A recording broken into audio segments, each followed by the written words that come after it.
Hey, this is Craig. If you like this show and you want to support it and you want to keep it free, head on over to everyonelovesguitar.com/support. That's everyonelovesguitar.com/support. If you're a business owner and you want to increase your cash flow, or if you're a label or artist and you want to promote new music, then listen up. For information about advertising on Everyone Loves Guitar, including information on geographically targeted ads, go to everyonelovesguitar.com/advertise. That's everyonelovesguitar.com/advertise.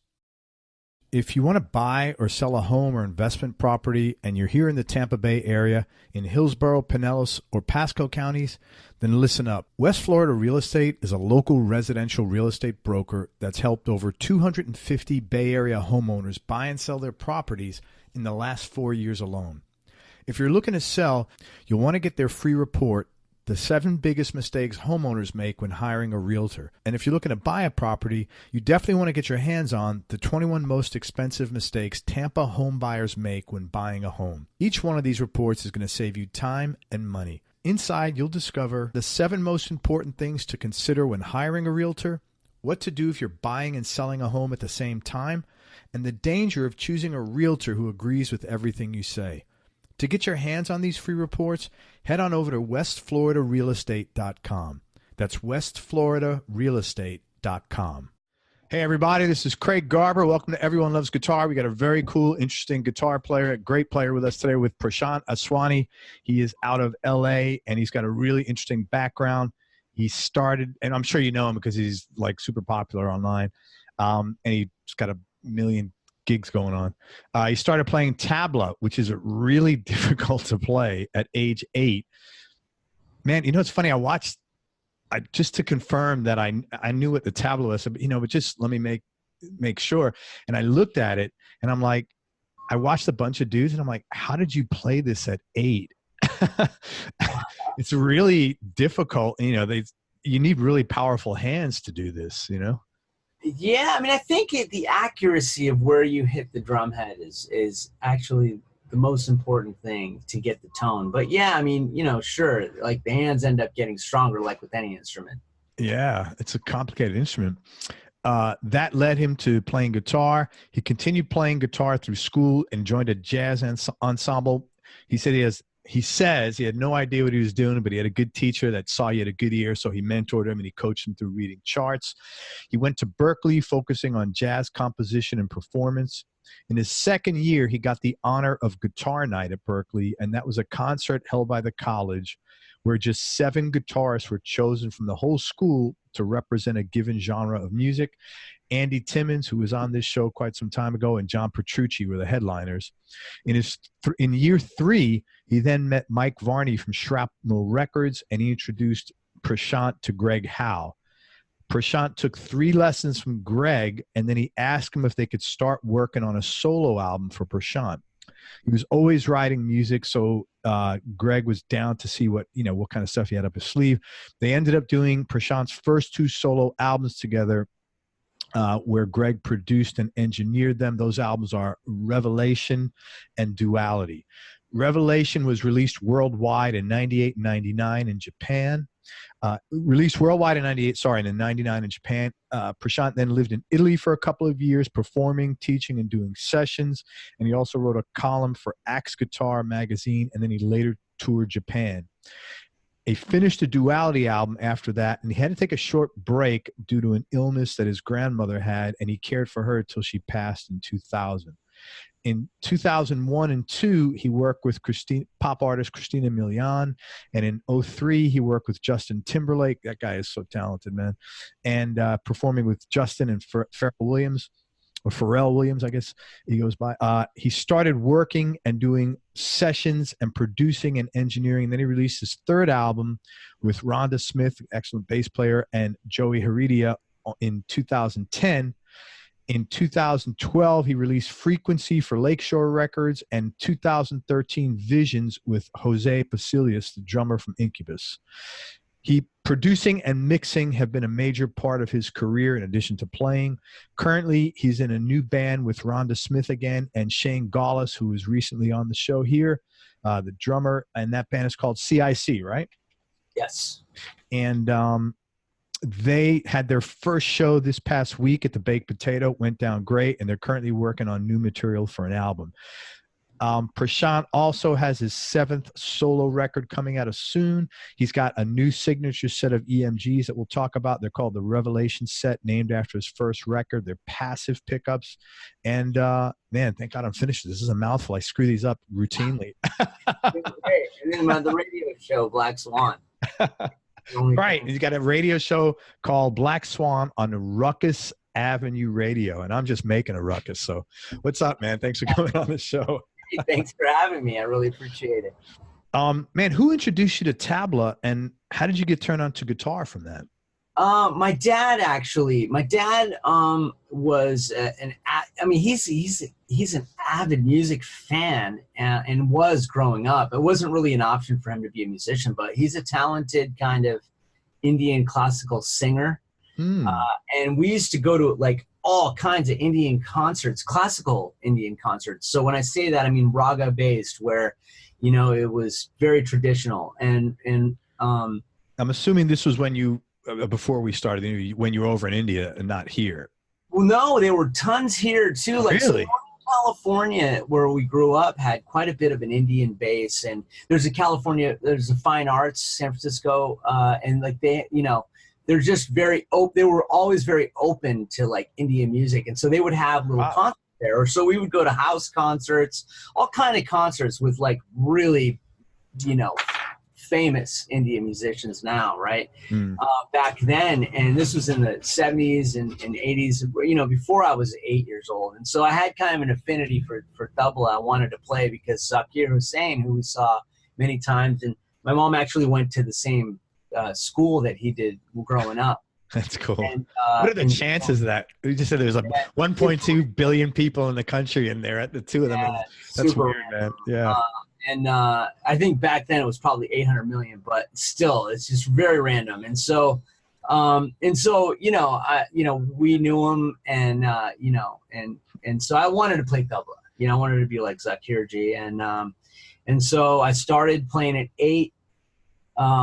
Like maybe even a little bit earlier. I was just maybe messing around, but I started like taking lessons, you know, real strict, you know, lessons starting at 8 years old every week. And I wasn't really allowed to touch the tablas for the first year. I had to sing all the rhythms first. Really? Yeah. And learn what they were. And so, wow, that is like, see, that's what I'm talking about. That standard, man. It's like the story. You want to be a ninja? Okay, it doesn't happen overnight, man. Let's do this. Well, here's the crazy thing. Like I don't know if this is folklore or real, but like the stories I was told, like as a kid, about how to get good at an instrument. Like I was told that like Zakir Hussain, when he was a kid, had to practice and practice, and there was like these final tests that he had with his dad. His dad is a legend, Allah Raka Khan. So like truly, like I mean, the music from, I mean, legend, like the best of the best of the best. Allah Raka handed down to Zakir, who is now assumed that role easily. I guess he had to play for like a specific beat for 24 hours till his hands were, you know? And so I'm hearing all these stories, like you got to practice and I mean, just insanity, right? Like, and you know, in the meantime, I'm living in this American society where everybody's just screwing around and having fun, zero discipline, right? Right. My, you know, group of friends or peers. So it was very strange. But in any case, like I bought into it, you know, like, I mean, I bought into all the stories in my Indian culture because that's what I am, you know, by, you know, being first generation American doesn't necessarily separate me from. No, why would it? That would make no sense, actually. That would, and my parents had no desire to necessarily separate the culture. They were very, I mean, like, you know, like I said, I lived in India for months, every single year from the year I was born all the way till I was 15 or 16 years old. I would just go and so. Let me ask you a question. I was surprised you even said that. Do people? So you have a different perspective than me on this. When you've encountered people, do people expect immigrants from another country to not, whether it's India, Mexico, Paraguay, not be like, I mean, to me, again, growing up in New York, that's my perspective. I expect people to carry on their traditions within the family and then participate in outside the family in American things. Yeah, I have no idea what the expectations of the outside world are. I do hear comments though that like, you don't seem Indian, and a lot of like I get that a lot, and in my travels around the world, people don't necessarily know that I'm Indian, and so. Wait a minute, your name is Prashant Aswani. but it's a surprise. A lot of people thought that was a French name, Prashant. Oh, okay. You know what? Okay, so, I can see that. Yeah. I mean, back in the 70s and 80s, there weren't a lot of Indians around. So nobody really even knew what the hell Indian meant. They thought I was talking about cowboys and Indians when I said I was. Oh, my God. That was basically what. And there's zero historical education on India in schools, especially in the 70s and 80s. Right. So, I was somewhat of an anomaly to people. Like they had no understanding of what India or Indian or any of that meant. Nobody did. And I grew up in Silicon Valley, pre-Apple, obviously, and during the high-tech boom. And obviously that changed things because, they got engineers and computer scientists from India. Right. Kind of opened up the floodgates and people started realizing. But that was way later. I was already, a grown up, When I hear stuff like this, it makes me so grateful for growing up in New York City, honestly, man, because like I was aware of different people. Everybody's different from, when I say different, I mean different cultures. Oh yeah. Yeah. It's it's like normal. It's not, nobody thinks about it. Well, it's a landing zone, right? Yeah. I mean, for Europe. And so, I mean, I think,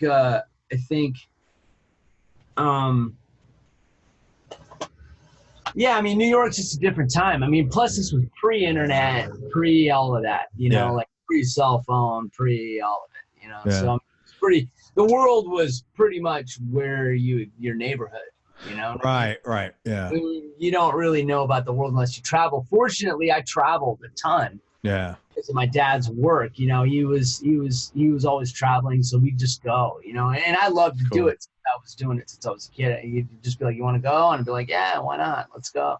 Cool. And so, so I had a different kind of perspective of what's out there than everybody that I was, growing up with. I mean, the most people usually would go on vacations to Hawaii, and that was some big, thing. Cultural shift for people, I mean, could you imagine Hawaii, I mean, it's already isolated, but, 30, 40 years ago, What's that? It sounds like a truck. It sounds like the D train running through your living room. I left the window open in the studio. So let's wait for that to pass. Maybe it will, maybe. No, don't worry about it, man. Okay, so I'm sorry, I didn't mean to cut you off, but I was just amazed. Yeah. So anyway, So I mean, I played Tabla, and I played it, and it was interesting because around 12 or 13, I started. That was when I really started listening, like getting exposed to some popular music. So I didn't really know anything about Western music at all. I mean, zero up until I was about 11 or 12 or 13, and then. Like Michael Jackson was really big, and the Thompson Twins and all these friggin' 80s bands, right? And were coming out. And so I was listening to them at like school dances, or like the radio. Like I had no idea, like there was no Western music in my house. It just Were your folks cool with you getting exposed to it through school? Yeah, I mean, we went to private schools, and my parents were just like, as long as, they were very cool. Like, I mean, in all fairness, my dad was barely around. Like, he worked 100-hour weeks, and my mom is a scientist, so she would set her schedule up at the lab, doing research. Where oh my God, that's a lot of pressure, man. What did your dad do? He's an engineer, but MBA, so he's CEO or Wow, that's a lot of pressure. Your dad's an engineer, your mom's a scientist. Holy crap! Yeah, You better do good on your SATs, man. no, I mean, you know what? I was different. I mean, I was an artistic kid. You know, like I would show, like it was. I just didn't care about school that much. You know, it was so easy for me and so boring that you know, I would get straight A's in a semester and with literally zero effort. And I'd be like, I can do this. It's like not a big deal. They're like, well, why don't you do it then every single semester? I go, because I don't really want to pay attention. So I'd get B's and stuff, you know, and wouldn't care. You know, sometimes I'd get a C if I didn't show up to class because it was dumb for me. You know, like I was just more interested in athletics and music, you know. Were they cool with that? Yeah, they didn't really, I mean, there was no, like, I mean, that was just, it was my choice. That's really good. My parents, I mean, you know, they try to discipline me and stuff, but like, I wasn't going to listen, you know. Yeah. It's like I was going to do whatever I wanted to do anyway. I mean, look, I have respect for them and did back then. I mean, I'm sure I did some crazy stuff. In fact, I know I did. But at the end of the day, like, I had too much knowledge and understanding of what was out there to really give, you know, to give a shit about like geometry or something. I try not to swear, but yeah, you know what I mean? Like I had too much information. Like I traveled all around the world before I was, you know, 10, you know what I mean? Man, that is a great asset to have. Really. Well, it was difficult. I mean, it was difficult. I mean, I struggled a lot socially, I think. I mean, I fit in socially because I was good at athletics and I played music and I was, you know, at that time I was good at what I did. I mean, you know, looking back at it, I'm sure I was a complete hack, but I could learn Zeppelin songs. I could learn all these songs and play in, you know, at all the school parties and all this stuff like that. Right. And so I fit in that way, but internally, I had no idea what was going on with life. I mean, I looked around. I mean, nothing was similar. Like the food wasn't the same as my house. Nothing outside of my house was anywhere close to my house inside, you know? And so I was very confused. And so I wasn't about to conform to any sort of American societal schooling and rules and regulations. I was completely rebelled against it, you know? And I mean, are you the oldest? Are you the oldest? Yeah. And so I think for me, yeah, it just didn't matter. And I think my parents were, you know, I'm sure they were somewhat concerned, but at the same time, they also knew that like I was grounded, you know, from their raising me, you know, I had my faith and my spiritual life. And so they knew I would figure it out, you know, and, that is really, honestly, man, I admire them for trusting you like that. Well, I mean, it's really cool. To tell you the truth, I'm a parent, you know, I've been a parent for 22 years, you know, and so half my life really. And you know, I've had to go through the same things with my kids, you know, you know, and you know, my parents are rock stars for dealing with me. Really, honestly, they are, yeah. Completely. I mean, because they, you know, in all fairness, they didn't know what the hell to do. They didn't know what this culture was. They didn't understand what my gripes were they didn't understand, like, they didn't know. Nobody in my family knew what was going on. You know what I mean? And there was no way to figure it out except to live through it. There was no way to nobody. I mean, dude, to this day, I have no idea what's going on in life. Like they gave you that freedom and that trust. They trusted me. It's really, especially because they weren't from this culture and they could have like been freaking out and said, no, you got to do this. Sure. And I think that was really, honestly. And I never lied to them. So like, I mean, particularly my mother, like, you know, there was no lying to her anyway, because she had some sort of extra sixth sense. I mean, it's pretty weird actually. I mean, it's even to this day, she'll know if something positive or negative is happening, and she'll just know what it is before I tell her. It's the weirdest thing. But I never lied. So I think the thing is that for me, they knew that, they knew that they could just sit down and have a chat, and I would just tell them what was going on. That's so cool. And so at least they could at least they had the peace of mind that even if they didn't approve, that they at least knew there wasn't any secrets, you know? And that is, and as speaking as a parent, as you know, man, that is really important. That, I think it's the most important thing, because ultimately, look, I mean, our kids are going to do whatever they're going to do. Absolutely. Like my son's 21, you know, and fortunately, he's in law school. He's doing incredibly well. But, you know, he has his ups and downs, you know, but at the end of the day, I don't really judge him for his downs. I support him when he's doing well, but at the same time, if he's down, I listen to him.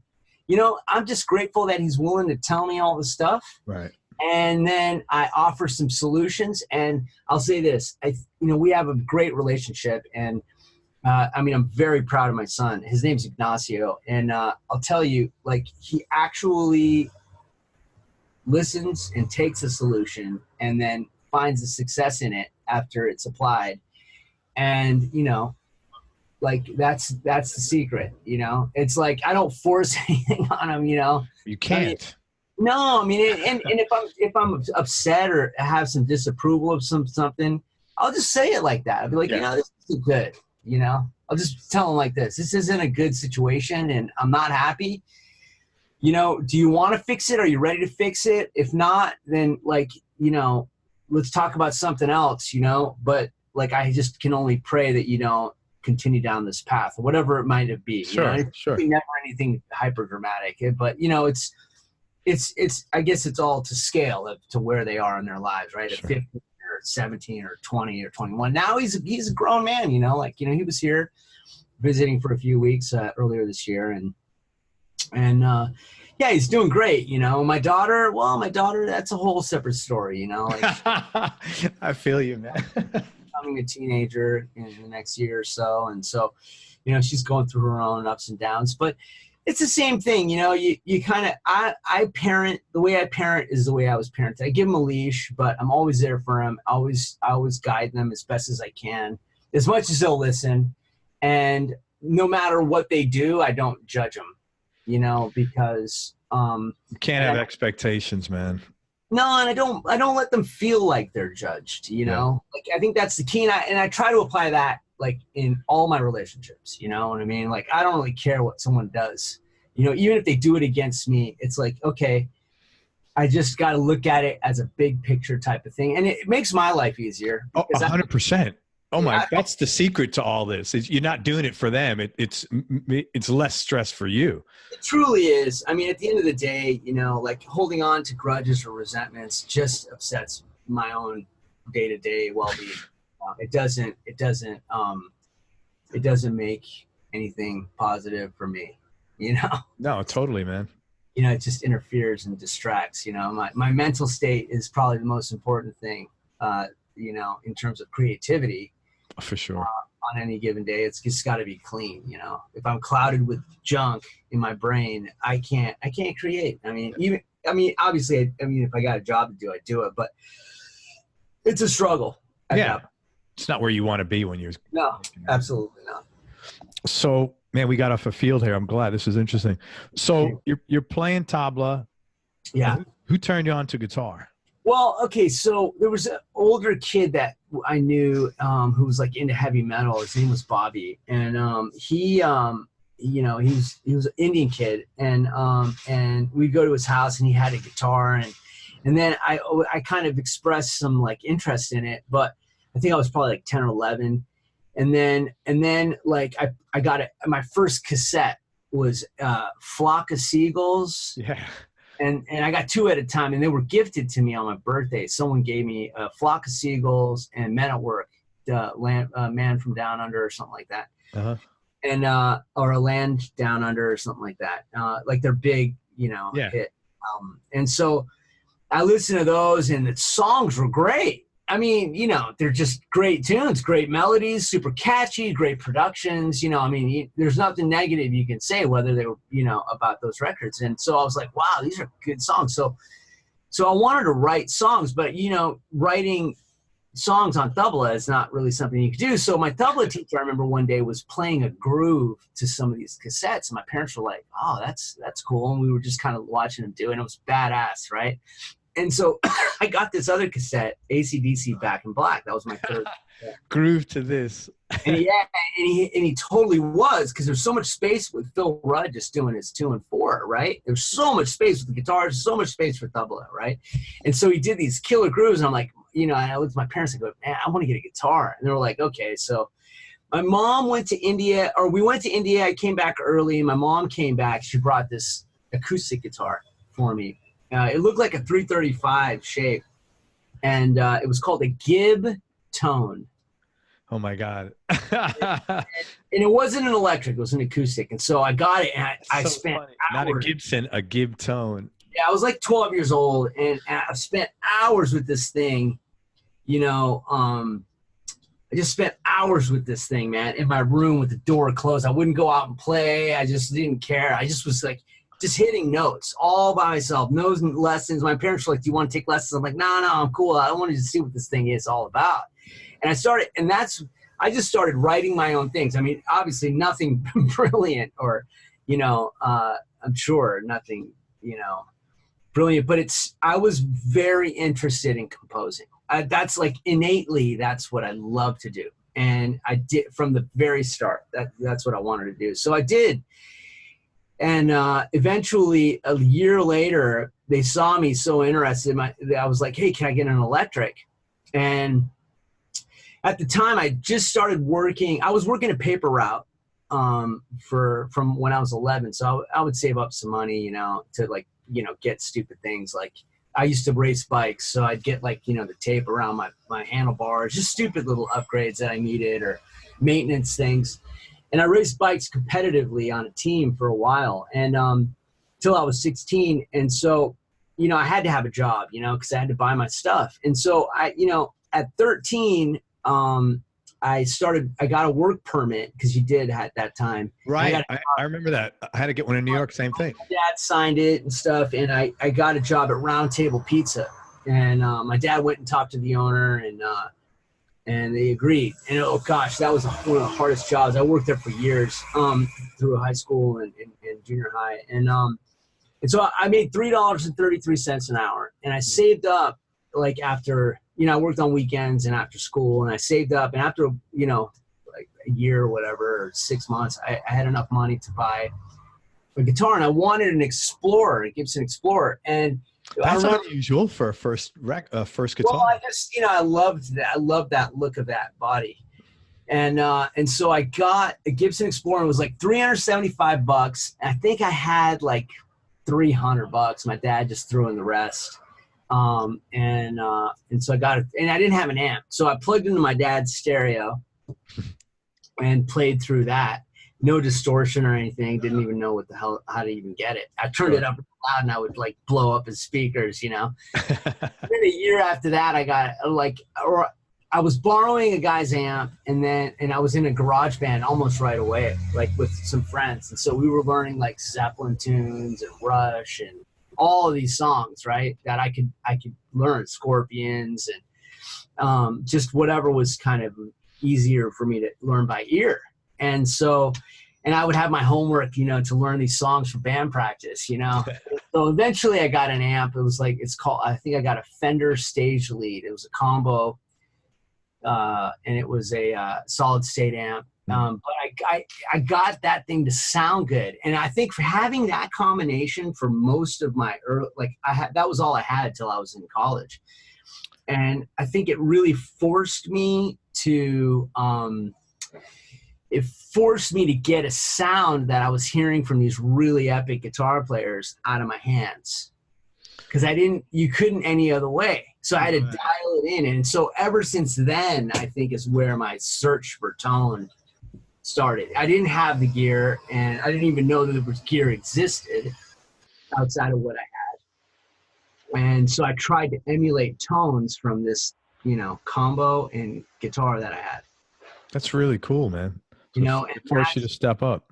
My ears. It was all about the ears, and Indian music taught me to use my ears, and that was the thing. I mean, so So that's it. I mean, and then in high school, I went to a couple different high schools. I moved to Boston for my senior year, and they had a jazz band there at Lexington High School. So you just happened to be in Boston for your senior year? Oh, So my dad was doing a consulting gig out there, and they gave him an apartment and a car. And he's like, I was like, Dad, let me move out there. And he's like, well, I'm going to be gone for like 2 weeks, 3 weeks out of I'm only going to be there a little bit.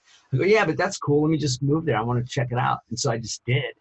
Wow. And so you went to Berklee, which is right there. Right. Well, I went to Lexington High School. My teacher at Lexington actually graduated from Berklee. And he was a jazz teacher. And I remember I went in to try out for the advanced jazz combo, right? And so he sets all this paper in front. His name is Jeff Leonard. He sets all these papers in front of me. I'm like, what? I didn't want to embarrass myself, so I didn't say anything. But I was looking at it. I'm like, what is all this stuff? Like, it just with these letters and all, like, notes. I'm like, what? I didn't even know what that was, right? You hadn't read music before. No, I didn't. I mean, I just was learning myself, I mean, I was a cocky little kid who did well in my neighborhood. I didn't know what the heck any of this was. So then he starts playing, and I don't know what to do. And he stops. And man, the love and patience of this man. He looks at me. He goes, you don't know what any of that is, do you? I go, no, I have no idea. And he's like, okay, that's cool. Don't worry about it. So he takes the paper away. He goes, don't even pay attention to this. He goes, can you solo? I go, yeah, I can solo. He's like, all right, so just see if you can play in key. So he's hitting these changes, and I'm playing in key, and I'm not really fishing. I'm like nailing it, right? And so like we're doing this. We're kind of having a jam for like 5 minutes. 5 minutes is a long time. And afterwards, he stops. And he had fun. He's like, okay. He was like excited. He goes, okay, you got it here.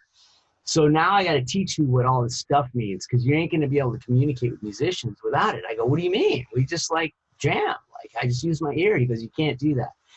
Yeah, that's not the way to do it. I said, okay.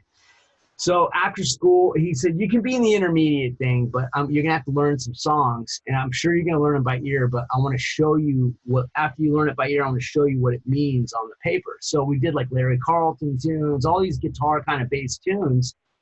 And he showed me like what it all meant, and where, like when I was playing the melody for like Room 335, right? He would show me what those meant with the rhythms. And so I had a very rough understanding, but my ear still was kind of the boss. Yeah. And I could still get away with doing great on these gigs because we had performances, just because I would learn the tune and do my homework, right? Yeah. But if they threw something in front of me that I never saw or heard, forget it. I would never be able to do anything, right? So I BS'd my way through it and got a basic kind of understanding of what some of it meant. But when I say basic, like 0.001%. Sure. So I finished high school and I didn't apply to college anywhere, right? The plan was, and so like I get home and my dad and my mom are like, what are you going to do with your life? And so my dad told my mom was a little bit worried, and he said, look, we went out to dinner, like my dad and I, and we were just talking. I said, well, I want to be a musician, He's like, okay, well, he goes, what does that even mean? I go, I don't really know what it means, We don't want to play guitar. He goes, well, how does that even work? I go, I don't know, but there's a school called Berklee College of Music. And he goes, okay, let me look into it. So he looked into it and he goes, oh yeah, it's actually like a top, university, and CNN had just did a thing calling it the Harvard of music schools, right? And they loved it. He goes, okay. He goes, well, what about like, I thought you wanted to be a doctor. And I go, yeah, I'm totally into that too, but so like, what should we do? So I got into this program. I tested into this program where I was going to go to junior college for like a year and then go straight into Stanford and to get a medical degree. And so I had that on the table then at that point too. And so I said, he goes, well, what do you want to do? Like, you got to make a choice. You can't do all this stuff. It's too much. I said, yeah, you're right. I go, all right. So I'll never forget this moment. We're in my driveway at my parents' house. And I go, well, why don't we just flip a coin? Heads, I go to Stanford. Tails, I go to Berklee. Serious? That was what you came out with? Wow. No joke, no exaggeration. Like straight up. My dad looked at me and goes, okay, that's cool. I said, okay, cool. So I flipped it, let it fall on the ground, and it hit tails. He goes, I go, okay, cool. So there it is. And he goes, okay, so how are you going to get into Berklee? I go, I have no idea, but I'm going to call Jeff Leonard to figure it out. You're a teacher. Yeah. So I called Jeff. I said, hey, will you help me figure this out? I don't know what to do. He's like, yeah, all right, call him up, get an application, fill out the application. I'm going to send him a letter. So I filled out the application. He sent him a letter, and I didn't know this, but they gave me automatic acceptance. Because I don't know why. I didn't have to audition, nothing. It was automatic acceptance. And because of his letter that he was well, I still had no idea. I mean, I couldn't think that. Yeah. I didn't know, about any of that. And so it was crazy. So I'm like, Dad, I got in. He's like, okay, well, I guess it settles it, right? And so what I did was I was paying for college because my sister was about to, she was going to go into college, and, money was kind of tight. And so I worked 2 jobs for a semester. And in that semester, I took a couple of music classes at the junior college near my house. And I had a great teacher. This guy was awesome. This is before you went to Berklee. Before I went to Berklee. So, so 91, in summer of 91, I graduated from high school. Fall of 91, I went to junior college and worked a couple of jobs to save up as much money as I can. So, to pay for like some part of the tuition and some of my living expenses. And so, I worked the 2 jobs, and one was a gas station and one was at a deli. And then I had a 3rd job where I was working at a restaurant too, busboy. I was a busboy. So like I did a bunch of and saving up all the money, right? Just 20-hour day working, man, and then playing guitar the other 4, It's kind of crazy. And taking this class, but it was cool. So I did that, and I remember I got on a Greyhound bus. They had the fares that were like $69 one way. Cross country. It was like a special they were doing. Go Greyhound, leave the driving to us. So my dad's like, I don't want to fly to Boston. It's the middle of winter. I go, no, I'm paying for this myself. I got it. I can afford the bus ticket. So get on this bus and at that point I had a Les Paul Standard because I saved up and got a Les Paul Standard, and that was only like $525, and it was a beautiful Les Paul Standard. It was like a 1990, 91 Les Paul Standard. It was beautiful, man. And so I get on the bus, and man, what the shit that I saw on this bus. I mean, dude, like driving. I mean, I can't even. We don't even have time. What's the wackiest thing you saw? Dude, some guy. So they would stop at like diners so that we could eat, and we had like 30 minutes or whatever. So I'd go and get like some eggs or something. And then one guy befriended me, and some bum, crazy guy, right? Insane guy. But I was like, whatever, man. I had a knife in my pocket, and I was ready to just like, protect myself. It was nuts. Some guy stole some other guy's wallet that lived in the town. And so he's on the bus, and I'm on the bus too early just because I don't want the bus to leave without me. So I'm on the bus in the back. This guy's up here, like, just a little bit, like 5 or 6 rows in front of me. And so the guy who stole the wallet gets on the bus. He says, hey, man, give me back my wallet or else I'm going to kill you. And the guy's like, no, I didn't take it. He's like, dude, last chance or I'm going to pummel you. So then the guy starts beating the living crap out of the guy. I mean, dude, I'm witnessing it. I'm hearing fists just breaking this guy's face. And I've been in plenty of fights at this point, but I knew this guy was just getting hammered. And so a bunch of people get on the bus and pull him off. And his face starts to swell up. Did the guy get his wallet back? Well, check this out. So it was a big ordeal, but I'm like in real time, just like at 18 years old, just watching this guy's like a huge, crazy fight. Right. And and blood, and just like, it's like, dude, it was crazy just watching in real time how this guy's face was, it was just insane. And so the cops came, took all of them off the bus, all these people, and then we just left without them. So I don't know what happened. The cops came. It was a big, big ordeal. And that was just one of the experiences like that I saw. So we landed in Chicago. So I'm at Chicago Terminal, right? Halfway there. There's a massive nor'easter, like insane. The bus can't move. So I'm in the terminal of Chicago. No cell phones, right? I was just thinking, man, you missed the best YouTube moment you never got to film. My parents would probably have no idea. So call my dad from Chicago Collect, right? And he's like at home or whatever. And they're like, yeah, everything cool? Like, what? We haven't heard from you. I'm like, yeah, I'm going to be in this terminal for like 5 days because the buses aren't moving. He's like, what do you mean? I go, there's some kind of big storm or something. He's like, listen, you got to let me just get you a plane ticket and go to the airport. I said, okay. So get off the phone, and he's got miles racked up. It's like no big deal. He's got a million miles racked up. It's like literally no big deal. So apparently there's 2 airports in Chicago. I didn't know that. They're just O'Hare. O'Hare and one other one. So I get into a cab, right, with the little money I have left.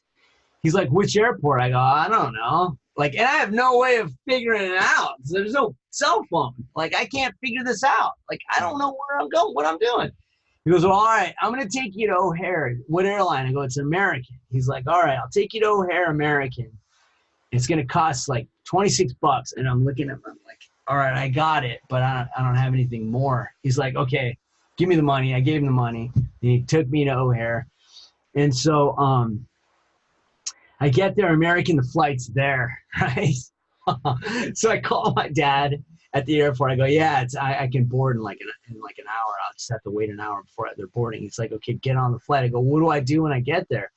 He goes, I don't know. Call me when you get to Boston, and we'll figure it out when you land. So I landed a few hours later, call him up, and I'm like, okay, so what do I do? I'm here. He goes, okay, you have any money left? I go, no. He goes, all right. He goes, let me figure this out and call me back in like an hour, right? So I call him back. He goes, okay, there's a bed and breakfast, and they said they'll pick you up.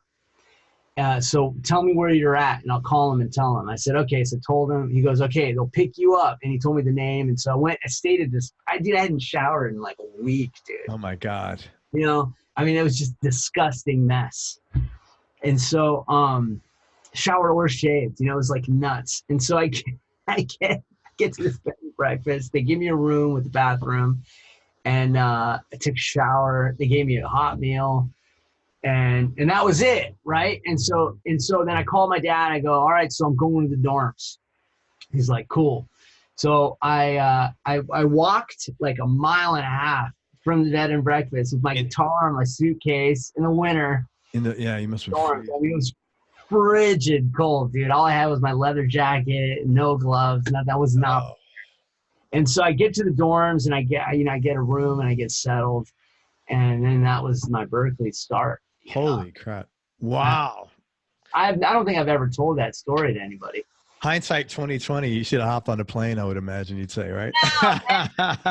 No, that's kind of part of like here's the thing. All my music, anything that I write, whether it's a part on someone else's song or my own or whatever it is, it all comes from experiences. If I was just sitting in a room, like if there was YouTube and all this Instagram and all this shit, dude, like I would never be creative. Yeah, I can understand if you create a reliance on other things to prompt your creativity. Yes, I could get that. My experiences are my creativity. Yeah. So like when I'm doing stuff, whether it's a good time or a bad time, like I'm creating music, whether I realize it or not, that's I totally get that, man. Wow. So I embrace all those experiences. I'm exhausted just from listening to that. I couldn't imagine what it was like going cross country. I mean, I've done shit like that myself, but it's. I didn't mean to bore you, man. No, you didn't bore me at all. It was interesting as hell. You were in Italy for a while. What made you go to Italy? Yeah, so after I met Mike Barney, that's an interesting story. So my friend, Rob Caggiano, the guitar player for Volbeat? No. Rob used to play in Anthrax for like a decade, and then he's now with Volbeat. He's a really great musician. Anyway, Rob and I were like totally best friends at Berklee, and we were like inseparable, and we hung out all the time. And he had a meeting with Mike Barney, and Mike lives about an hour away from my parents' house. So he flew into San Francisco, and we hung out. And he's like, "All right, will you drive me up to Mike?" I go, "Yeah, let's go." It was during winter break, and we go up to meet Mike, and he's talking about his demo that he made, and and I was just quiet. I didn't say a single word because I was just driving him. He's my pal, and I had nothing to say. So after like a couple of hours, Mike kind of looks at me. He goes, "What do you do?" Right? And I'm like, "Oh, nothing. I go to Berklee with Rob." I was super humble, man. Like I wasn't even thinking about myself or anything like that. And I say that because I think it's important. I learned that from my parents. Like when you're doing a task, just do that task, and I was just there to give Rob a ride, Yeah. And so I was, I was really honest with Mike. I was just like, nothing, I'm just here with Rob, and, I go to Berklee too. And he goes, will you play guitar? I go, yeah. He goes, well, who do you like on my label? And I'm like, everybody. I mean, they're all legends, He goes, yeah, but I go, well, the one guy that, he goes, you like Greg Howe? I go, yeah, Greg's cool. I didn't like Introspection because it was very bluesy, and I wasn't into the blues music at all. But at that time, Greg released Uncertain Terms. And that album was like, for me, was Greg's best record. I mean, Greg's a legend, obviously, and all his work is brilliant.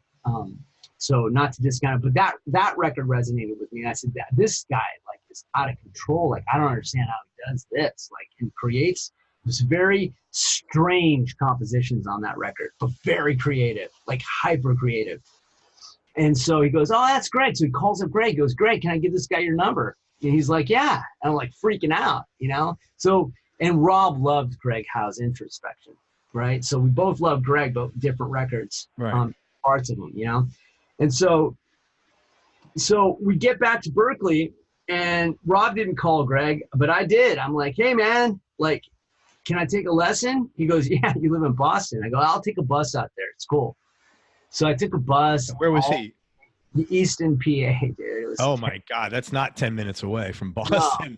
So I had to take a bunch of buses. I had to go to New York City first, Port Authority. Then I had to take a bus to Allentown or whatever it was, and then walk. I mean, it was crazy. Quite a distance, yeah. I mean, I had to save up, money for that mess of a travel quite a bit, So I did one lesson, and it was amazing. And then I did another lesson. Let me ask you this. Hold on 1 second. Yeah. When you called him, what was your intention? Just to take a couple lessons. Oh, so you weren't planning on taking lessons. But my intention was to get him to produce my record. I mean. But not as you were sitting there? Yeah, initially. Like before I called him. But I mean, like he didn't know anything about me. How was he going to produce my record? But what made you, okay, so hold on. This is what I think is really cool. You're in school. You want to make a record. I already had been writing and recording songs at school. Okay. What prompted that? And I give you so much credit for that. Is really, well, on the one hand, it's ballsy in a really good way, but it's really ambitious. Well, here's the thing. I would take lessons with Greg, but I mean, he would show me stuff, but most of the lesson was just talking to Greg about music and getting his insight and stuff like that. It was mostly dialogue, it was like a 4 hours time period that I had with him. And it was like, just kind of getting into like what it was like to be like a legend, like a shrapnel, monster. Right. And after like 3 of those, I was like, and the third one, I'm like, dude, like I got songs, man, produce my record. And he's like, okay, well, you're freaking like, you're doing good. I definitely wasn't amazing by any means. I had many holes, and I'm still not, but he said, bring me what you got on the next one. And if it's cool, we'll start recording that day. I said, okay, cool. So I brought him a demo. He's like, this is cool. He was into it. And I don't know if he was looking what his perspective was. I still don't know today, but he gave me an opportunity, and we did 3 songs. Then I talked to Mark Varney and gave him the demo of the 3 songs that I did to Mark. And Mark said, yeah, I want to sign you on Legato. So we finish the record and we'll do it. We'll figure it out how to release the record. I said, okay, cool. Oh, man, this is, that is like, and how old were you at the time? 20. Man, I didn't have my shit together till I was so much older. I have so much respect for your focus at that age, man.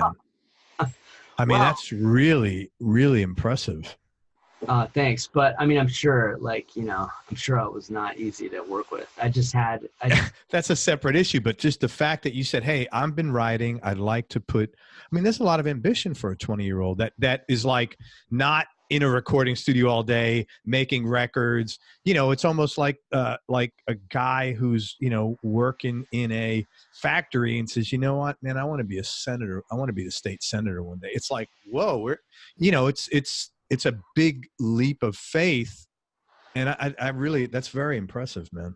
Well, you gotta credit Greg Howe for taking a chance, you know, with me. I mean, because if he didn't, it would be a different story. I don't know what story it would be, but it would be different, you know. And I learned a lot from the guy, man. I learned a lot about recording. I learned a lot about instrumental music. I learned a lot about like incorporating, you know, I just learned a lot about structuring things, you know, and, you know, he kind of pointed me in the right direction with like listening too. I listened to a lot of Terrence Trent D'Arby and a lot of Prince, and I listened to a lot of arrangements that were simple, but had cool little interludes and little pockets of things. And so I just created instrumental stuff with those arrangements. And so my arrangements aren't super complicated. Like I don't write very progressive out there music. I stick with kind of a pop formula. Yeah.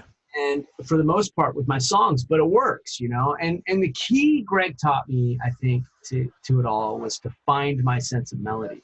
And I had that from listening to Indian music. And so I just had to have someone force me to go there. And like if I played too many notes in a melody, be like, yeah, but you gotta have all that extra stuff in there. Is that what the melody is? Sing it. Like he would tell me to sing it, and I couldn't. And so like until I could sing a melody and until it stuck in my head, wasn't good. And you know, in all fairness, Greg's influence and collaboration with me brought out, I mean, that first record, man, has some great melodies on there to this day, you know? So he taught you he taught you the value of economy, how to be more economical. Yeah, he just was like, listen, man, you got to throw in all, but here's the thing. I didn't have a lot of facility either.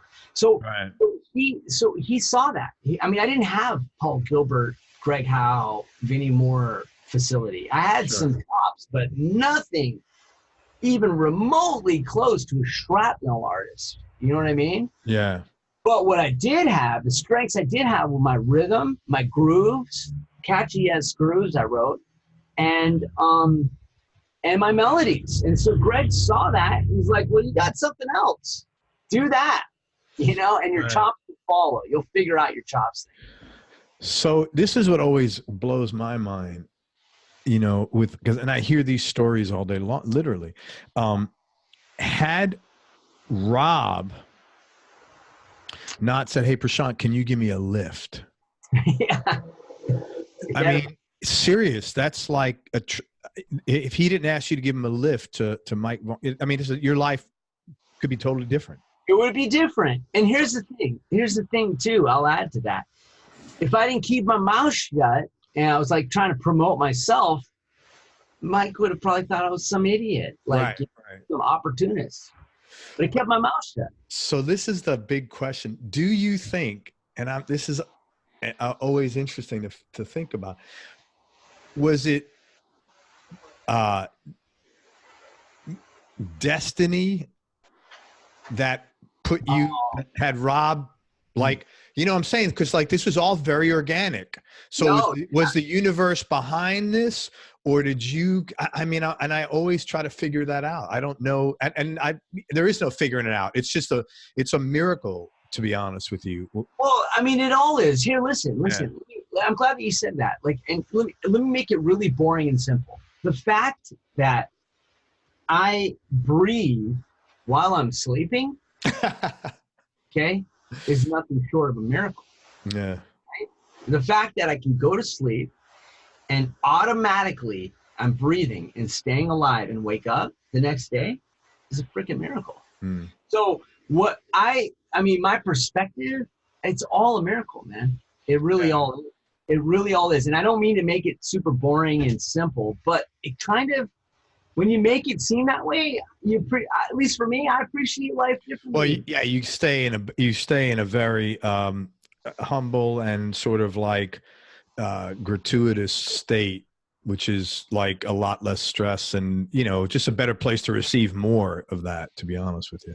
You know, here's the thing. I hear a lot of people talk about how their hard work and you know, got them to where they are. And I'm super appreciative of that. You know, I'm not a stranger to hard work. But I'm never going to say my hard work got me somewhere. At the end of the day, there's plenty of people that work their asses off that get nowhere. Right. These opportunities came to me because they were truly just a blessing. I've had opportunities come to me that have nothing to do with what I did or what I was gonna do. You know what I mean? Those opportunities come, and sometimes they don't come at all for a period of time. And I've seen that in my life. Sure. And so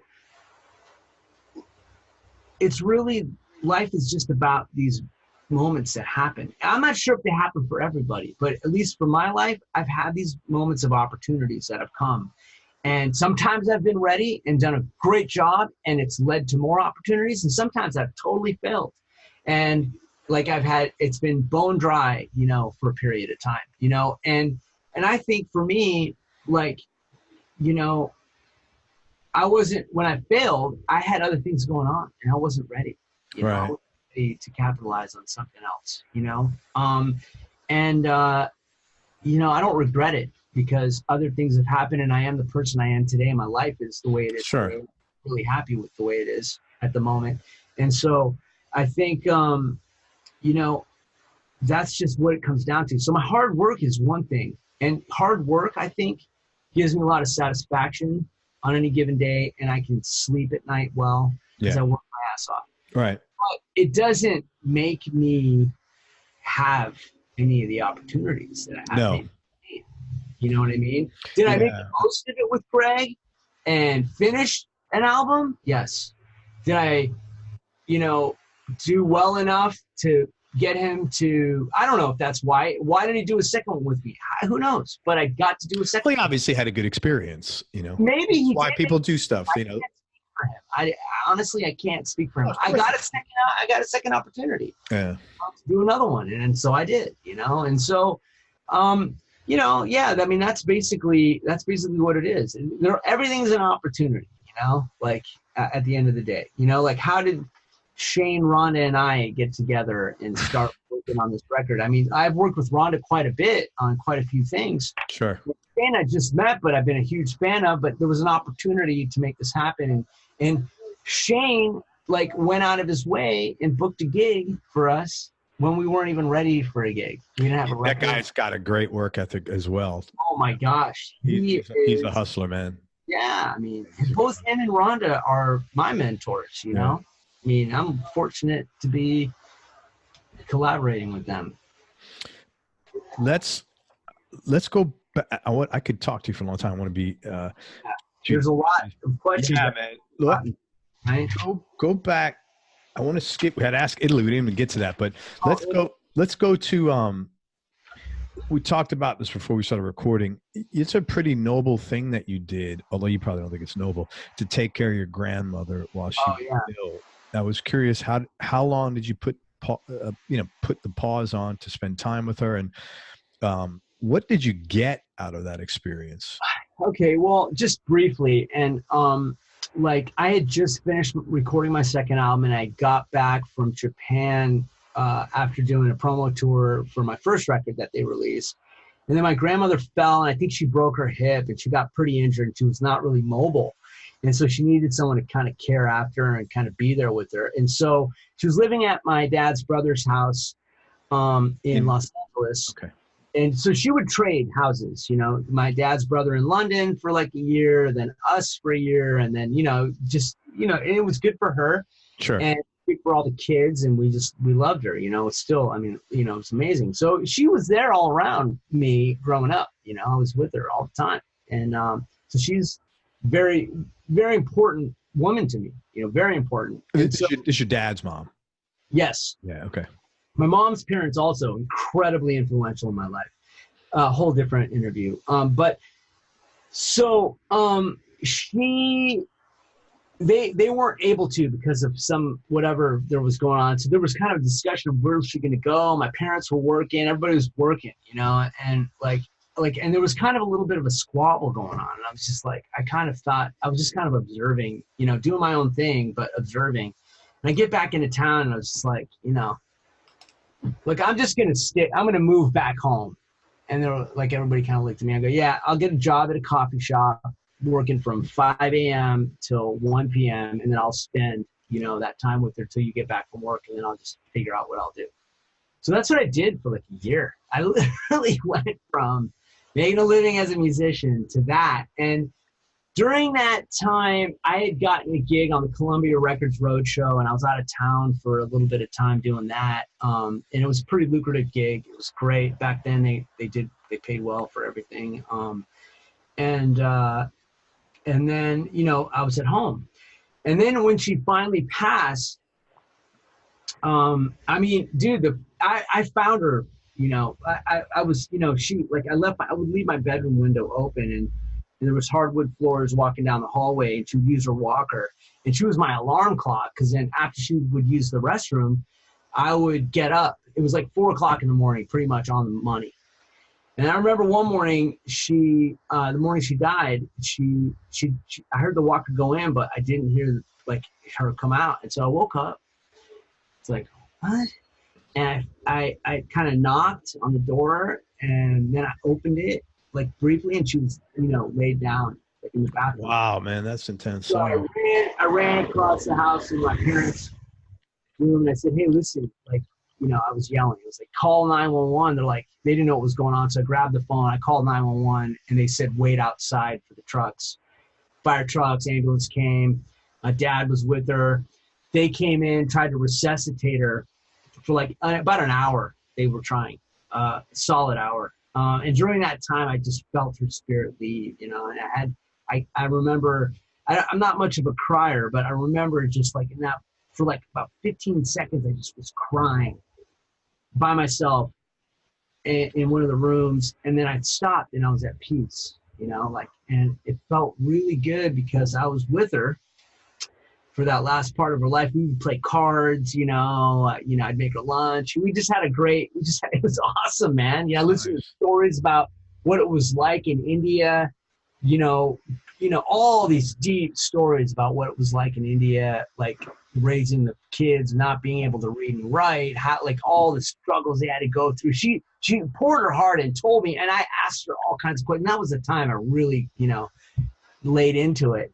And so right after she passed, I moved to LA and, you know, tried to start a career, you know, in music. And I had gotten some opportunities after that, but it was a really great experience. And I wouldn't change it for the world. It didn't affect my career one way or the other. It didn't cause any problems. You know, I'm sure, you know, I don't know how my second album, Duality, did, but who cares? It's instrumental. Man, you know, at the end of the day, who cares? At the end of the day, it doesn't matter, you know. Like, I mean, that was an experience that nobody can take away from me, and I'll never be able to, I'll always be able to have, you know. What's the thing you got out of that the most? I don't know. I still don't know. I don't know if I got anything. I was just there trying to be of service, really. You know, that was my goal, not to get anything, but to give. No, I don't mean get reward wise. I mean, is there anything you learned or anything emotional that you got out of that? That maybe changed you or? Well, no, probably not. I mean, now I look back on it and I say, you know, like, you know, I did what my parents raised me to do, you know. Sure. That's it. Really, it's that simple, you know? And I'm happy I did, you know, because that's one of those things that I can say that for me, if I did anything right, that could be the one thing. You know what I was just thinking? Because your kids are older. Will your kids listen to this? Probably, yeah. I'm sure. I wonder that's because I have older kids too. I wonder, and I never, once in a while I do interviews, but I need to start sending them when I do an interview or something like that. Because I wonder that's an interesting take to have your kids listen and then, have a chat with them about it. So you know what I mean? Like, what do you think? Listen, I'm going to take care of my parents when they can't take care of themselves. Sure. But I don't expect that from my kids. No. I don't mean this part only. I mean, just the whole thing in totality, because you're not, people listening to this, the context is totally different. Your dad to the kids, you're like, a well-respected guitar player to the people listening to this. It totally different context, So I was just thinking that when you were talking about your grandmother thing, that's interesting, man. If you ever think of it, let me know how your kids react. Because I'm going to send it to my son when it's done and have him listen to it, see what he says. Talk about working with Justin Timberlake and Pharrell. How did you get that gig, and maybe a cool or interesting story about working with them? Sure. I mean, briefly, guys. Greg Howe at that time was doing pop, and he got me connected with Kevin Antunes and Johnny Wright. Kevin Antunes is a big music director. I think currently he's music director for Madonna. And they heard my records, and they were just like, okay, yeah, we need you, and they were really super cool. And they got me initially, right when I moved to LA, they got me the gig with Britney Spears as a guitar player. So I got the gig, and we were about to start rehearsals. They sent me all the stems and the files to learn and add all this stuff. And I'm working with the other guitar player, Skip Dorsey. And so rehearsals are about to start. And then I get a call from Kevin saying, hey, listen, man, I got bad news. I go, what? He goes, we only have room to add one person, and Britney's going to hire a percussionist. And so I think that, I don't know what was going on. Like, I'm not going to speculate, but so that's what happened. And I think there was some personal relationship she had, but they couldn't add us both to the tour. So, sure. So I was like, wow, man, this really sucks, because my schedule got really screwed up. Yeah, because you had made commitments to shut everything else off. Yeah. And, dude, imagine if you would have been like, dude, come on, man, this is Britney Spears. She could afford us both. No, I wasn't. I know, but out of respect. I mean, Kevin's the boss. It's the deal, but imagine if you would have said that. I mean, I don't know. I mean, come on, man, this is Britney Spears. Who you can? What's really going on? I mean, we were getting paid good, so it wasn't a small sum. So adding a person was a lot of money. But anyway, so it was whatever. I mean, it was weird. But then right away, pretty much, they hooked me up with Christina Milian, and we did some stuff. And then right after my grandmother, so there was all this stuff. And then I think Justin's album came out, and Greg did a couple things with them, and then didn't, for whatever reason. Then they called me, and they're like, dude, the gig's yours. I said, okay, cool. So I did a bunch of promo with Justin, but then didn't do the tour. And that was a time where I had gotten into a really bad car accident, and right around that time. And that just changed me, it was nothing I really want to talk about, but it changed me. Can you talk about what changed you? Yeah, I got resuscitated to life, but I was on a ventilator for a month, and shit, man. It was a life-changing fucking event, completely. But I had done some damage to my body. I mean, I broke a lot of bones, but I'm fully recovered, probably 85%. But anyway, that changed me, and I ended up getting married and having a kid, and just started I didn't want to be exposed, and I just stood in a bubble, and that's where I really learned to engineer, and I really got into my music creating, and then I started doing a lot of sessions at that point in a different way, as an engineer doing guitar for stuff, just a bunch of different small budget stuff, but a ton of it, nothing incredible. I mean, I'm sure there's stuff in there. I did a track with Steve Gadd and just different guys. Over the years, I did Daryl Diaz's record. He's the music producer, music director for Herbie Hancock and Maxwell. And so I did a bunch of stuff, but it was just very quiet, just working, earning money, working, and in my own records, Yeah. And so I kind of stopped pop and just really got into production at that point. And guitar was part of being into production, and really learned how to produce and took all the things I learned from producers I've worked with under and started doing it, What do you like doing better? If any of them better, do you like performing or performing, playing in a studio, or engineering? Well, I mean, I can say that, being in the studio is very, very, very comfortable for me because over the last decade, decade plus, I've really just been in it for thousands of hours, Yeah. So, and producing, these things are very, very comfortable for me. So going back into this new, playing live again with this new group, I mean, dude, I had a great time, and yeah. It's part of, I can't just not do it, Sure. So, and I think Shane realized that, Rhonda too. I mean, they're like, you just can't not do it. And they tour at the highest levels of sure. all their careers, right? Yeah. Skate, and so so it's a little uncomfortable, at first, but I think that got the first show under our belt. So I feel good about it.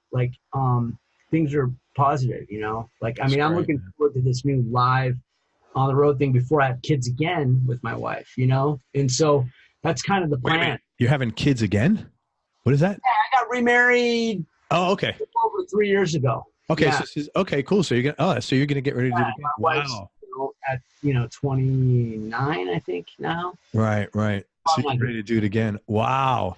Yeah. So there's going to be a whole other round of a couple kids again, So before that whole Good process. luck with all that, man. Oh, thanks, man.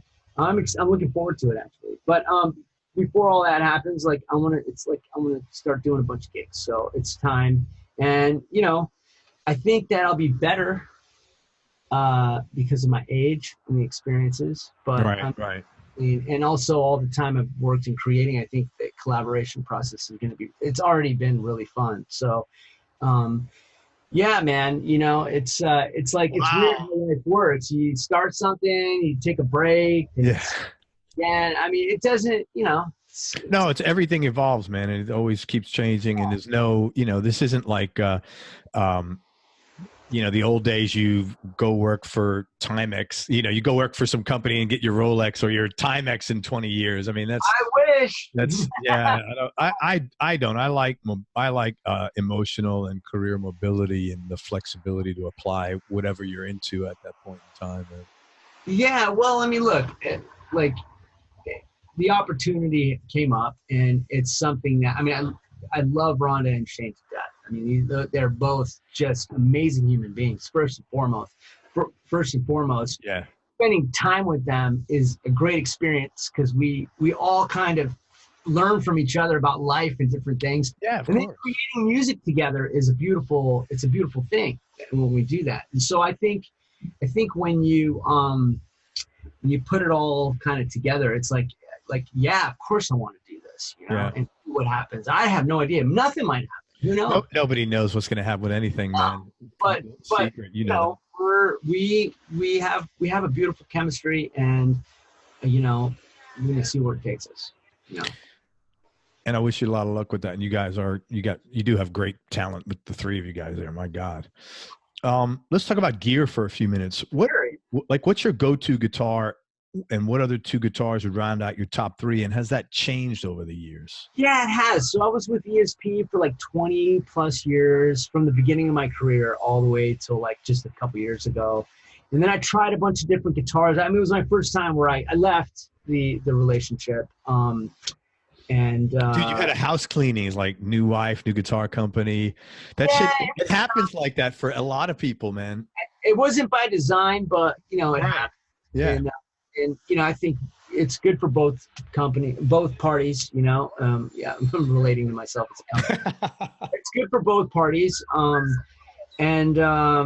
mean, it was tough, but I got to try a bunch of stuff. I got to try Les Pauls again and Strats and all kinds of things. I even tried the Kiesel guitars for a few months and did some videos with EMG. I tried them all, but I think ultimately the Super Strat and Strat is like, that is what I am all about. I mean, that's what works for me. And when I was connected with Charvel, in fact, EMG introduced Charvel, Mike Tempesta, and I together, and just the vibe of Mike Tempesta, and the first of all, just the vibe of Mike. He's a world-class musician, man. I mean, he was in Powerman 5000 at the heyday. The guy. Yeah. Mike is a real deal, man. And so, just, he came to my studio and we totally vibed, and he brought over a guitar and I kept, with no commitments or anything like that. And, I wasn't asking for anything. It was really super organic. And I kept gravitating towards that guitar. I kept playing that guitar. I'm like, dude, there's something about this thing, and it was the new DK. And it was a Mexican made one. So I've played custom shop $5,000+ guitars my whole career. And I get this Mexican made sub $1,000 guitar, and I'm loving it. And I'm really, it was really cool, and so we continued talking. I got a couple more things, and, there was no pressure. And finally I'm like, all right, Mike, you know what? Let's do this. I can play anything on the Fender brand, which includes Gretsch, EVH, Jackson, Fender, of course, and Charvel. Charvel being my main company, but I love Fender Strats and Tellys, right? So look, at the end of the day, it's like they got the gamut covered. I can play Les Pauls here and there. Sure. They're not my go-to anyway, but I do love to play them, and I do have a relationship with my Les Pauls, that creativity thing with them. But they were cool about that. It's not like I'm advertising for Gibson.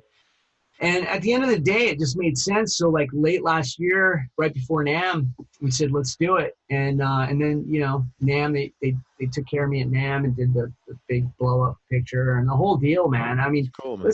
These have been great. So I would say my number 1, 2, and 3 guitars are going to be number 1 and 2 for sure. My Charvels. In fact, I can show them to you. Yeah, man.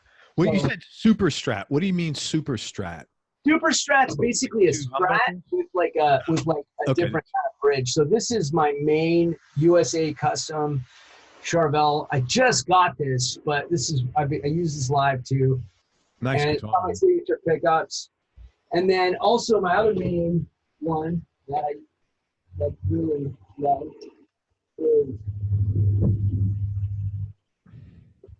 is this one right here, my white and gold. That's cool, man. This thing is like, so that's like 1 and 2. One's tuned to drop D and one's tuned in standard. Half my catalog's drop D. And so, and then I've got a couple of Strats, couple custom shop Strats that I love. So, I think that's kind of the row. But if I'm doing sessions, like I have guitars tuned and ready to go for different sounds. But fortunately, my pickups split and do real cool things. Right. So I don't really need to fall far away from, the few main guitars that I just pointed out for any session. And obviously, Les Paul is a Les Paul. It's its own animal. Everybody knows that. Sure. And it has its sound, and I've got some great custom shop Les Pauls, Wildwood spec. So like, in terms of getting sounds, like I'm getting more from my Charvels than any other company. Let's talk about the EMG passive pickups now. So you got, they're your custom passive pickups. Correct. They're signature pickups. They're called the Revelation set. Talk about those and the work you do with Rob. Okay. So when I signed on with EMG a lot of years ago now, I guess not that much, 6 or 7 years ago, I was using their passive pickups. And so I'd left DiMarzio. with Steve Blucher's blessing to leave, because there was something unique about these passive pickups. They weren't, I wasn't 100% with them, but there was some qualities in them that I loved. And so.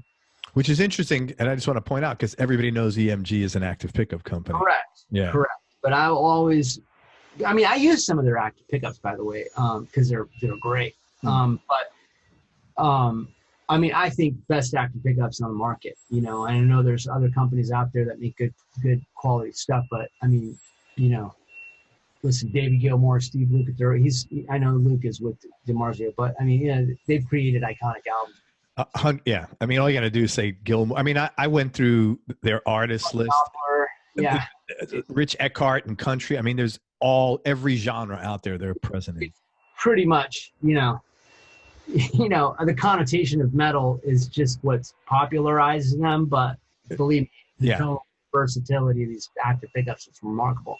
So basically, you know, after a lot of back and forth, we were working on pickups, and I love PAFs. I love lower output pickups because I use Bogner amps. And so ultimately, man, like Bogner amps, I mean, have a tone that is so like incredible. Reinhold and I have an incredible relationship. He's absolutely like a monster, and like he makes amps that just resonate with my ears, my hands, you know. And so, like having high output pickups through them, you get a lot of the quality of the pickup, and I just wasn't necessarily into that. I would always like lower output pickups, even when I was with DiMarzio. And so, I think that we wanted to create a medium output pickup that was low magnetism, and it was similar to a PAF, but that wouldn't squeal or have issues, and be, you know, and then have that be with the high gain amp, and also the clean split ability. So the way Rob did it, there's a cover over the pickup, and the coils are separated in that cover. And I'm not sure if I'm giving away like secret technology, but that allows no interference to happen from one coil to the next. It creates, when they're both on, it creates a nice articulation, but with the weaker magnet, you get a little bit of that sponginess and feel quality. Having it be an Alnico 2 magnet gives you that more like vintage characteristic. However, it's a very balanced frequency. There's no spikes in any of the frequency. It's very balanced. And so that being the case, it sounds very good through any amp, you know, whether it's a Bogner, and I tested, man, Bogner, Marshall, Fender, whatever, man, Tone King. I tested all of them, even the Friedman amps, which are, Dave, by the way, makes great amps too. The pickups sound great. Dave I think he gave Dave a set, he even likes them. So, anyway, the key was to create a pickup that was well balanced, that could allow your hands to really like do a lot of communicating, you know, with the guitar, and allow the amp to also shine and the wood of the guitar to shine. No feedback like an unpotted PAF, but a lot of the sweetness with a few minor modifications, and the split sounds are to die for. Absolutely incredible. So both pickups split? Both split. Yeah. So you have the capability of having like one single coil, two single coils, or yeah, that's really cool. Yeah. So, and you can do inner coil, outer coil. So there's a lot of combinations. Cool. So like on my Charvel, the red one I showed you, like the way where they split is like in the middle is the two, or in position down, position 5 is bridge. Position 4 is the 2 outer coils. Position 3 is both of them are in. Position 2 is 2 inner coils, and then neck humbucker. Yeah, that's cool, man. Yeah. So very cool. Yeah, it's great. And so it's noise canceling too if you do it that way. And you said that the pickups are doing real well. I don't know if you mentioned some names, some people who are playing them, if you can do that. Yeah, sure. Yeah. They've been posting regularly. Jordan Ziff, great guitar player for Rat and Marty Friedman, he's using them. Kieran Johnston, I think is his last name. He's using them. Joe Sprunt, he's a guitar player that's in a cool rock band out in the East Coast. He's using them. There's a lot of guys using them. These are just guys that regularly are posting that I'm in communication with, but they're doing well, fortunately. And I want to thank everyone for that. Cool.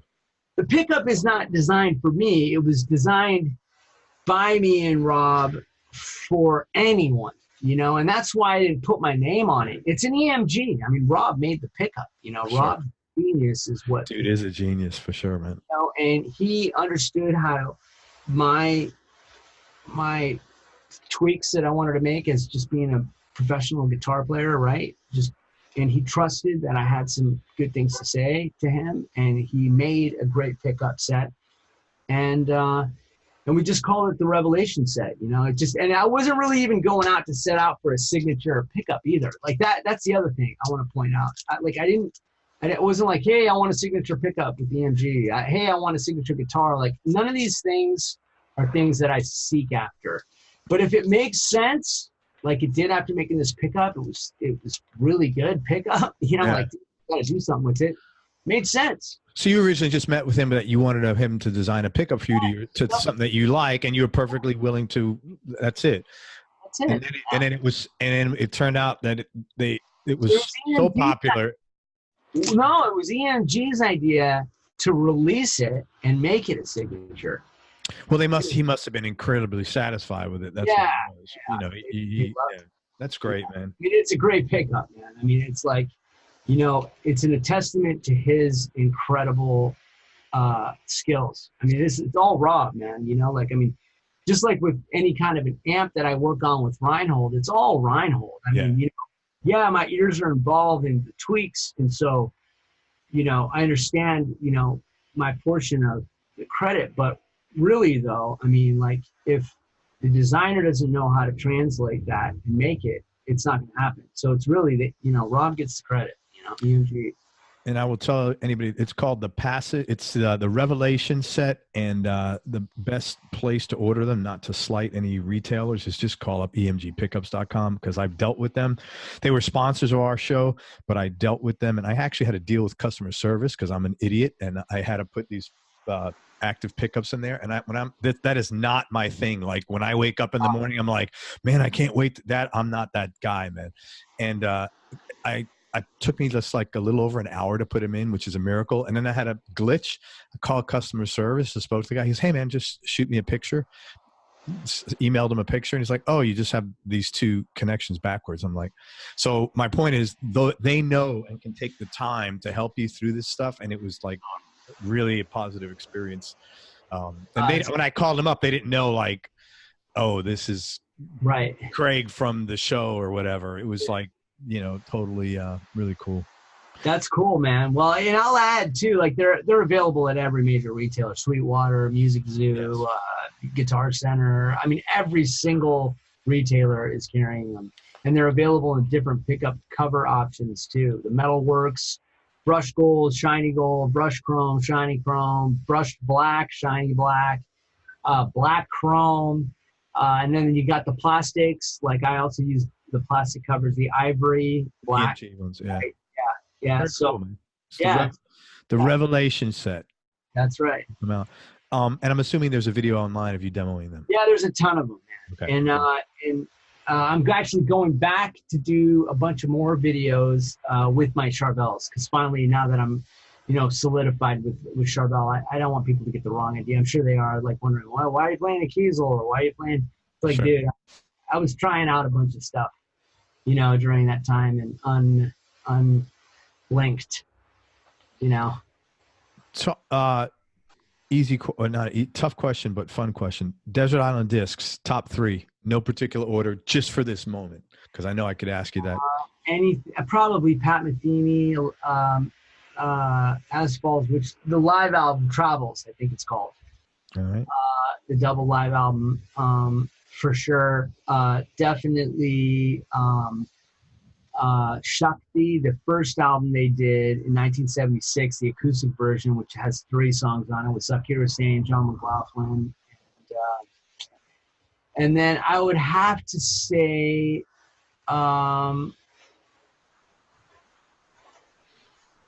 probably Terence Trent D'Arby's album, and I don't remember the record, but it's one of his. I would say I'd be satisfied for a while if I had those 3 records.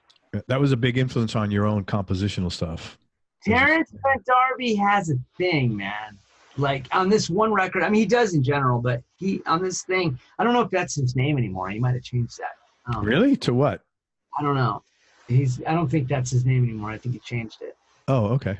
Yeah, but in any case, whatever. The guy is he's just a serious guy. Very cool, man. All righty. This is the kind of question I like asking somebody that grew up in a different culture, because I always get different answers. What's your definition of happiness? My definition of happiness. It doesn't have to be lofty. It could be really simple. Yeah, I mean, I don't really have happiness is something that I don't really strive for, because it's something that just comes and goes. It's like if you're running, you sweat, and you're sweating at that time, and then you're not, right? And so happiness is exactly that. I think, so I don't know, I just kind of view it as fleeting. Yeah, it's like anything. So I don't hold on to it or grasp for it. I mean, do I grasp for like peace, of mind? Yeah. A peace of mind is making sure that all my commitments are fulfilled on any given day. I mean, I'm at peace if that's the case. And I have a lot of roles. I'm a husband, I'm a father, I'm a brother, I'm a son, I'm a business owner. I have clients. So all those roles, if they're all kind of like everything's coordinated, I'm a friend. So if everything's cool, then I'm good. That's happiness to me. Yeah, man. I hear you. What do you like most about yourself, Prashant? What do I like most about myself? Yeah, tough question, I know. Yeah, that is a tough one. I mean, do you know Adam Zimmern by any chance? No. He's a guitar player in, I think he's in LA. He plays for Ziggy Marley. He's been with him for years. And he had the best answer to that question. He goes, I am so much self-loathing. How can I answer that? Yeah, I mean, I relate to that. Honestly, I don't know. Yeah, what I like about me, I don't know. Come on, man. You got to have something. It surprises me. I have no idea, man. What do I like about myself the most? Yeah. I like that I can laugh at pretty much anything. That's cool, man. As awful as life can be, I can laugh. I mean, that's important, man. There's a couple of things, if harming women and children is something I can't tolerate, but I can laugh at pretty much anything else, that happens to me. So, best childhood memory. I know you got a lot of them. Yeah, I got some good ones. I think being in India with my grandmother, my mom's mom, and having a cigarette with her in the kitchen while she was cooking dinner. Like, we had great times in that kitchen, just her and I. That's really cool. Is that like regular tobacco or clove cigarettes? What were they? No, just regular tobacco. I was a naughty kid. I was like probably 13 or 14, but but she smoked like an Indian cigarette called a beedi. Yeah, those little tiny thin. Yeah. And so I would have one with her in the kitchen. That's cool, man. Say, don't tell your mom. Like, I'm not gonna. That is so cool. We would just have this bond, and we didn't even talk about much, we just had a bond, Yeah. And that's that nice. was probably one of the best moments. That's really cool, man. I know it sounds weird, but no, that sounds perfect, man. That's a really cool memory. Yeah, because it's like you're doing something you're not supposed to do. You're in an environment where you're totally loved. It's like, no, I mean, I could totally understand that being a great memory, 100%. Yeah, cool. Something about yourself that people might be surprised to hear or find a little odd. Well, I mean, I'll just say this. I get insecure and I have doubts and, I get depressed just like anybody, And so if you ever think my life is always perfect, well, it is. I have a good life, but I struggle with, you know, all the regular human vulnerabilities. Sure, man. I want people to know that that's a real truth, you know, and that like, if they don't, yeah. Man, wait till you hear Shane's interview. Oh, okay. It was really intense, man. Very intense. Most important, this is interesting. Most important thing your dad taught you, because you sound like both your parents sound really cool. Yeah, my dad. Is he still around? Yeah. That's great. Yeah, he's getting up there. You know, time is a commodity, you know, to get back. I would say my dad taught me a lot, but one of the things was not to be judgmental, you know, just not to be judgmental, like let people make their mistakes and not judge them for it. I think that has really served me well. Yeah, that served you well as a parent, man, for sure. Yeah, but it served me well in life because you know what? I'm far, far, far from anything near perfect. I hear you. And that kind of understanding keeps me reminded regularly that I'm far, far, far from perfect. And how about your mom? What's the most important thing she taught you? My mom, man, she raised us. So like, I mean, you know, she just taught me how to like receive and give unconditional love. I mean, you know, she is really like one of the most special human beings. And, you know, yeah. So she just taught, I think she taught me how to receive and give love.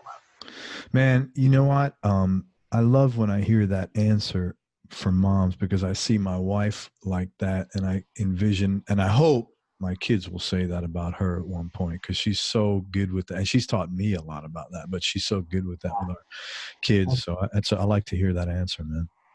Yeah, my wife's the same, man. Oh my gosh. It's funny. My mom and my wife are two peas in a pod. Like they love each other. Well, they say, you know, you marry your dad or your mom, you know. I didn't like many times before, clearly. You know, ready. But finally I got my shit together. Looking for you, man. Yeah, thanks. Any hobbies outside of music? Let's see, hobbies. Really, I don't think there is a specific hobby. I mean, I mean, you know, as corny as this might sound, but I just, you know, outside of work, I really enjoy spending time with my wife. You know, Okay. we live close to the beach, man. We go in the water, we go on walks on the beach, we eat, you know, it's like we do a lot of fun stuff, and there's a lot of cool stuff to do when you have a partner, you know. Yeah, I do, man. Totally know. 3 more questions, man. Toughest decision you've had to make or most difficult thing you've had to do? Oh, I would say, I mean, all of the probably the most difficult thing I had to go through was a divorce. Yeah. Yeah, I mean, that was probably hands down, you know, the toughest because there's so many lives involved, and it's yeah. I would say that would be the toughest. Yeah, it is a difficult thing to go through, man. Yeah. But it's okay. You know? Yeah, you know what, man? Everything is okay. You know, this guy told me that. I had a client a long time ago. He said many, many years ago, and he said, Craig, there's a dirty 4-letter word that fixes everything. What's that? He goes, time. Oh, yeah. And it's true, man. Everything is fixed over time with rare exception. You know? Yeah, I mean, if you're lucky enough to have time to follow, right? And that's, I mean, I think you're right. I mean, like at the end of the day, I mean, even if stuff's not fixed, it's not meant to be, you know? Like, I'm not attached to resolution either, you know? I mean. Yeah, man. Sometimes, right. You can't be because that's none of your business I totally get that. Yeah. You just got to go with the flow. And if non-resolution is the answer, okay, that's the answer. Love figure out what that. Yeah, right, man. Learning to live with limbo is one of the most difficult things, I think, that any human being has got to go through. Limbo is very, very tough. Best advice you've ever been given, and who gave it to you, if you could remember it? Oh, I would say hands down, slow and steady wins the race. And that's my mother. She, to this day, she'll say that to me. That's really cool. I mean, slow and steady wins the race. I mean, it all has to do with that tale of the tortoise and the rabbit and the hare, right? Yeah, yeah. Slow and steady wins the race. Are you the only, you have two other siblings? She's not in music. No. Yeah, that's what I thought. And last question, man. And before I ask you, man, I just want to say thank you. You've been so cool to talk to, really open, and I really appreciate it. And I learned a lot. And thanks for sharing everything that you did, man. Oh, thank you. I went on some tangents. I apologize. No, man. That's the conversation, man. There is no, people always say, he goes, and what do I said, man, just be you and this will work out great. There's no, because if we were sitting there in a bar, yeah, we're going to have tangents. We're not going to it's not a good conversation is not linear. It's not like, okay, this note, then that note. It's like, let's do a solo here and there, Yeah. It's the same thing, man. So it was great. Okay. Biggest change in your personality, Prashant, over the last, let's say 10 years, and how much of that has been intentional and how much has been a factor of aging? Okay. I think that, I've really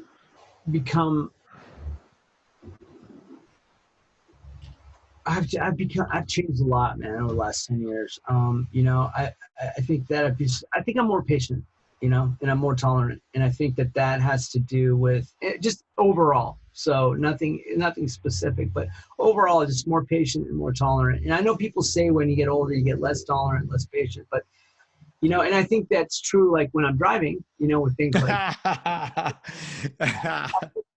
for the overall human existence, I've become more patient and more tolerant. And I think that it was intentional and forced upon me with just different life situations. I just had to, when sometimes when power is taken away over certain things that you've had control over, I think, it opens up the opportunity to kind of say, okay, let me just see how it plays out, and that's something that I do. Good for you, man. I don't try to force anything. I don't try to force a hand. There's no need. Whatever leverage I have is not something I like to ever capitalize in any kind of situation. I know that people might disagree, but I just like it to play out. There's no need to force a hand.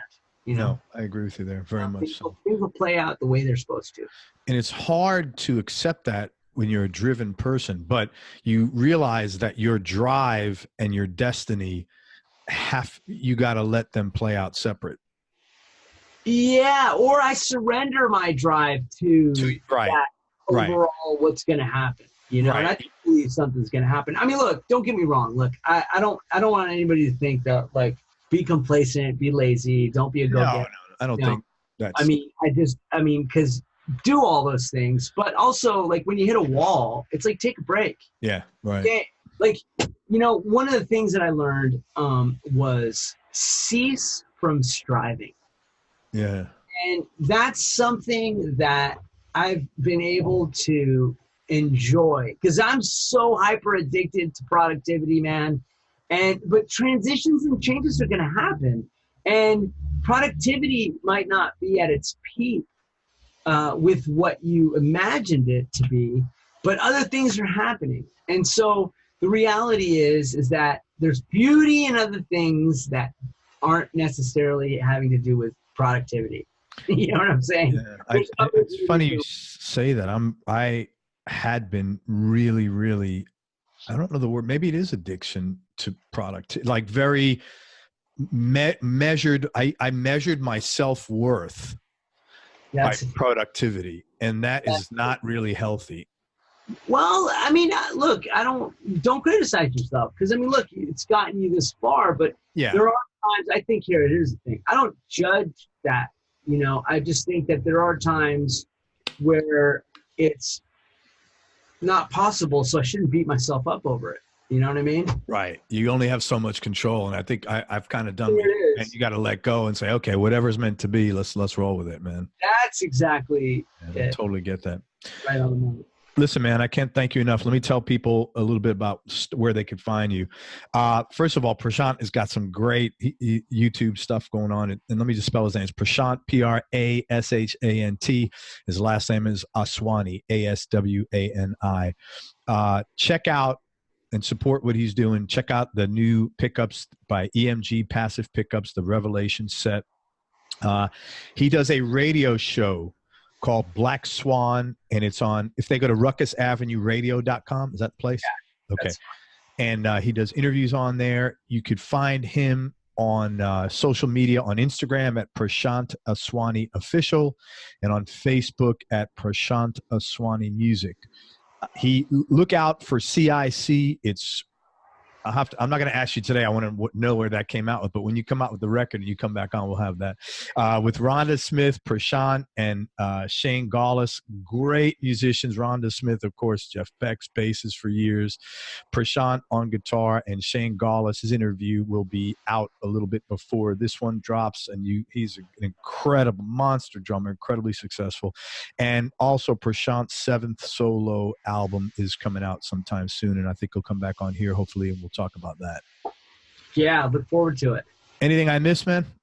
No, I just want to really thank you for this opportunity to talk with you and share like some of my life, you know. Oh, it's all good, man. Thank you. I really enjoyed it. And yeah, man, really thank you, and thank you all for listening. If you guys made it through this far, thank you.